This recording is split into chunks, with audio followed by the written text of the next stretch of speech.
മുക്കുവനും ഭൂതവും. ഒരു വയസ്സൻ മുക്കുവനുണ്ടായിരുന്നു. പാവം. ഭാര്യ 3 കുട്ടികളുമുള്ള അയാളുടെ കുടുംബം മിക്കവാറും പട്ടിണി തന്നെയായിരുന്നു. ദിവസവും 4 തവണ അയാൾ വല വീശും. വല്ലതും കിട്ടിയാലും ഇല്ലെങ്കിലും 5ാമത് ഒരു തവണ കൂടി വലയെറിയുന്ന പതിവ് അയാൾക്കില്ല. ഒരു ദിവസം ഉച്ചയ്ക്ക് മുക്കുവൻ കടൽ തീരത്ത് ചെന്ന് കുട്ട നിലത്ത് വെച്ചിട്ട് വല വീശി.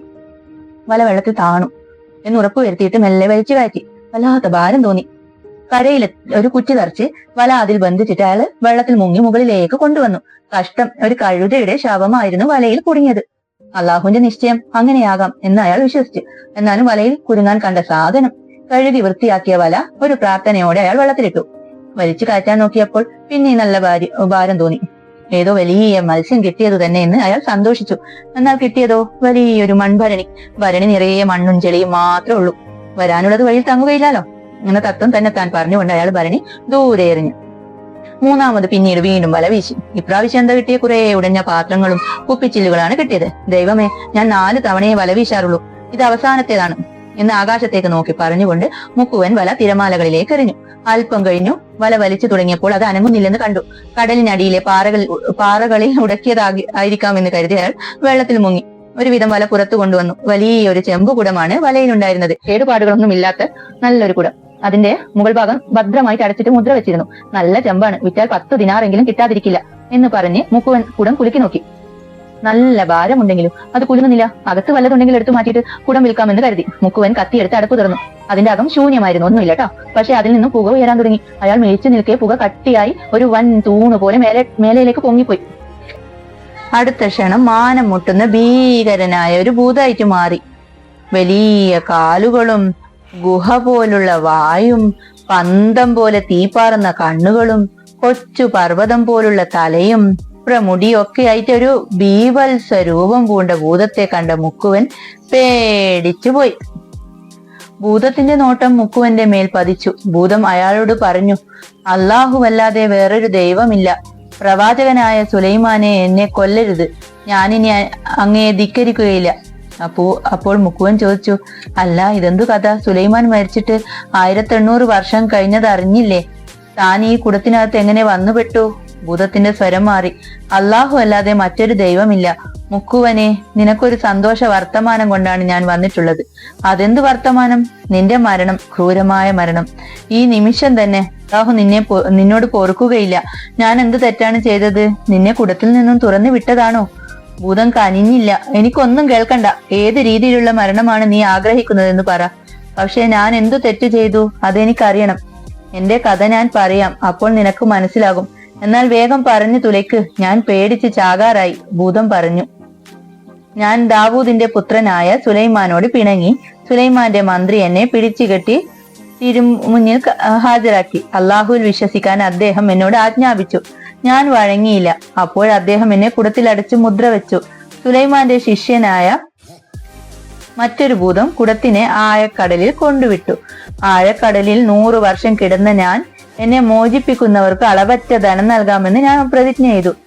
ആരും വന്നില്ല.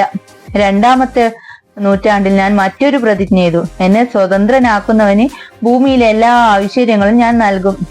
4 നൂറ്റാണ്ട് കഴിഞ്ഞിട്ടും ആരും എന്നെ സഹായിച്ചില്ല. അപ്പോൾ ഞാൻ മറ്റൊരു പ്രതിജ്ഞ ചെയ്തു. എന്റെ വിടുതലിന് സഹായിക്കുന്ന ആളുടെ 3 ആവശ്യങ്ങൾ ഞാൻ സാധിച്ചു കൊടുക്കുമെന്ന്. എന്നിട്ടും ഫലമില്ലാതായപ്പോൾ എനിക്ക് ദേഷ്യം വന്നു. എന്നെ ഇനി തുറന്നു വിടുന്നവനെ കൊല്ലുമെന്ന് ഞാൻ സത്യം ചെയ്തു. നീയാണ് ആ ബാഹ്യഹീനൻ. നിനക്ക് ഏത് രീതിയിലുള്ള മരണമാണ് സ്വീകാര്യം എന്ന് വേഗം പറഞ്ഞോ. ദൈവമേ, ഇതെന്തു പരീക്ഷണം! മുക്കുവൻ വിലപിച്ചു. ഭൂതത്താനെ, ഇതെന്തു പ്രത്യുപകാരമാണ്? എന്നെ വെറുതെ വിട്ടാൽ നിന്നെ ദൈവം തുണയ്ക്കും. എന്നെ കൊന്നാൽ നിന്നെ ദൈവം കൊന്നുകളയും. എനിക്ക് നിന്റെ ഉപദേശം ആവശ്യമില്ല. എന്റെ സത്യം പാലിച്ചേ തീരൂ. ഭൂതമേ, നിന്നിൽ കനിവിന്റെ കണികയെങ്കിലും ഉണ്ടെങ്കിൽ എന്നോട് പൊറുക്കണേ. കുറുക്കന്റെ കുഞ്ഞിനെ പാലൂട്ടിയാൽ മറ്റെന്ത് കിട്ടാനാ എന്ന കവിവാക്യം ഞാൻ ഓർക്കുന്നു. മതി മതി, കൂടുതലൊന്നും എനിക്ക് കേൾക്കണ്ട. മരിക്കാൻ തയ്യാറായിക്കോ എന്ന് ഭൂതം ഗർജിച്ചു. അപ്പോൾ മുക്കുവൻ വിചാരിച്ചു, ഞാനൊരു മനുഷ്യനും ഇയാൾ ഒരു ഭൂതവുമാണ്. എങ്കിലും അള്ളാഹു എനിക്ക് തലച്ചോറ് തന്നിട്ടുണ്ടല്ലോ, അത് ഉപയോഗിച്ച് നോക്കാം. എന്നിട്ട് ഉറക്കെ ചോദിച്ചു, ഞാൻ മരിക്കണമെന്ന് തന്നെ നിശ്ചയിച്ചോ? അതിൽ സംശയമില്ല. ഭൂതം പറഞ്ഞു, എങ്കിൽ അള്ളാഹുവിന്റെ പേരിൽ എനിക്കൊരു അപേക്ഷയുണ്ട്. എന്റെ ചോദ്യത്തിന് അങ്ങ് ഉത്തരം പറയണം. സത്യമായും പറയാം. മുക്കുവൻ ചോദിച്ചു. നിന്റെ കയ്യോ കാലോ പോലും തിരികെ കയറ്റാൻ പറ്റാത്ത ഈ കുടത്തിൽ ഇത്രയും വലിയ ശരീരം എങ്ങനെ ഒതുക്കിയെന്ന് പറയാമോ? എന്താ എനിക്കതിന് കഴിവില്ലെന്നാണോ നിന്റെ വിചാരം? ഭൂതം അട്ടഹസിച്ചു. എനിക്ക് സംശയമാണ്. എന്റെ കണ്ണുകൊണ്ട് കണ്ടാലേ ഞാൻ വിശ്വസിക്കുകയുള്ളൂ. ആ സമയം സൂര്യൻ ഉദിച്ചു. നേരം പുലർന്നതുകൊണ്ട് ഷഹറാസാദ് എന്ത് ചെയ്തു? നിശബ്ദമായി. അന്ന് രാത്രി ആയപ്പോൾ പിന്നെയും കഥ തുടർന്നു. മുക്കുവൻ പറഞ്ഞത് കേട്ട് ഭൂതം നിന്ന നിൽപ്പിൽ ഒന്നുലഞ്ഞു. ഉടനെ അതൊരു പുകപടലമായി. ആകാശം നിറഞ്ഞ പുക പെട്ടെന്ന് ചുരുങ്ങി ചുരുങ്ങി കുടത്തിനകത്ത് പ്രവേശിച്ചു. മുക്കുവൻ വേഗം അടപ്പെടുത്ത് കുടത്തിന്റെ വായു ഭദ്രമായി അടച്ചു. ഇനി നിനക്ക് ഏത് രീതിയിലുള്ള മരണമാണ് വേണ്ടത്? അയാൾ ഭൂതത്തെ പരിഹസിച്ചു. അല്ലെങ്കിൽ വേണ്ട, ഞാൻ നിന്നെ കടലിൽ എറിഞ്ഞിട്ട് ഈ തീരത്തൊരു വീടും കെട്ടി പാർക്കും. കടലിൽ ഭൂതമുണ്ടെന്നും ആരും മീൻ പിടിക്കാൻ ഇറങ്ങരുതെന്നും നാട്ടുകാരോട് പറയും. ഭൂതം പുറത്തു വരാൻ ശ്രമിച്ചു. പ്രവാചകൻ സുലൈമാന്റെ മുദ്രയുള്ള അടുപ്പായതുകൊണ്ട് കുടം തുറക്കാൻ സാധിച്ചില്ല. എന്നെ എന്ത് ചെയ്യാൻ പോകുന്നു? ഭൂതം മയത്തിൽ ചോദിച്ചു. കടലിൽ ഇടാൻ പോകുന്നു. 1090 വർഷം നീ അവിടെ കിടന്നില്ലേ? ഇനി ലോകാവസാനം വരെ നിനക്ക് മോചനമില്ല. അള്ളാഹുവിനെ സാക്ഷി നിർത്തി ഞാൻ അപേക്ഷിച്ചിട്ടും നീ ചെവിക്കൊണ്ടില്ലല്ലോ. കുടം തുറക്കൂ, നിനക്ക് എന്ത് വേണമെങ്കിലും തരാം, ഭൂതം അപേക്ഷിച്ചു. വഞ്ചകൻ. യുനാൻ രാജാവിന്റെയും വൈദ്യന്റെയും കഥ കേട്ടിട്ടുള്ള ആരെങ്കിലും നിന്റെ വാക്ക് വിശ്വസിക്കുമോ? അതെന്തു കഥയാണ്? അവർക്കെന്തു പറ്റി? കുടത്തിനകത്തിരുന്ന ഭൂതം ചോദിച്ചു. ആ കഥ നാളെ പറയാം.